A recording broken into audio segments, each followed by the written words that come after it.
দেশ জুড়ে এখন শারদীয় দুর্গোৎসবের আমেজ। শেষ মুহূর্তে প্রতিমা তৈরিতে ব্যস্ততা বেড়েছে।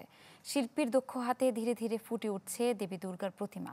এছাড়া ঝালকাঠি ও ঠাকুরগাঁওয়ে উৎসবকে শান্তিপূর্ণ ও সুন্দর করতে প্রস্তুত রয়েছে আইনশৃঙ্খলা বাহিনী।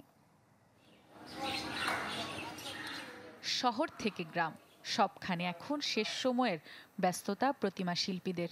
ব্যতিক্রম নয় ঝালকাঠির কারিগররাও। কাঠামোতে মাটির লেপন, রঙের আঁচড় আর শোলার সাজে ধীরে ধীরে ফুটে উঠছে মহামায়ার প্রতিমা। পূজা মণ্ডপে চলছে আলোকসজ্জা ও প্যান্ডেল তৈরির তোড়জোড়। দুর্গা প্রতিমা বানাতে যে আমাদের খরচ হতো, এবারে আমাদের তার থেকে প্রায় 15,000 টাকা পরে বেশি খরচ হচ্ছে।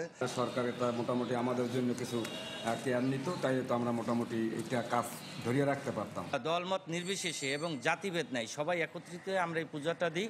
এই পুজো যাতে আরো সুন্দর, আরো ভালোভাবে আমরা এইটুকু করতে পারি। হিরন আরও মিনারেল ওয়াটার মাত্র 50 পয়সায় প্রতি লিটার। সারা দেশের মতোই নিরাপত্তায় সতর্ক অবস্থানে থাকবে প্রশাসন। আশা করছি পূজা উদযাপন কমিটির জেলা পর্যায়ে যারা নেতা আছেন, উপজেলা পর্যায়ের নেতা কর্মীরা যারা আছেন, তারা তাদের সার্বিক সহযোগিতার মাধ্যমে আমরা এইবার পূজাটি খুব ভালোভাবে উদযাপন করতে পারবো। একই চিত্র ঠাকুরগাঁয়েরও। প্রতিমা শিল্পীদের পাশাপাশি দিনরাত এক করে কাজ করছেন ঢাকঢোল কারিগররাও। প্রতিটি বাদ্যযন্ত্রে ফুটে উঠেছে দক্ষ শিল্পীর নিখুঁত কারুকাজ। 5টা অর্ডার আছে, আরও অর্ডার হবে। সামনে একাদশী আছে, দেবী পূজা আছে, লক্ষ্মী পূজা আছে। বাপদাদারা করে আসছে, তারপর আমরাও করতেছি। বসে থেকে কি হবে, যা পাই সেটাই লাভ। এই বছরও মা দুর্গা আমাদেরকে যা করবে, ওনার পুজো আমরা ভালো মতো করবো। দুর্গাপূজায় ঘিরে 4 স্তরের নিরাপত্তা ব্যবস্থা গ্রহণ করেছে প্রশাসন। মন্দিরে মন্দিরে লাগানো হয়েছে সিসি ক্যামেরা।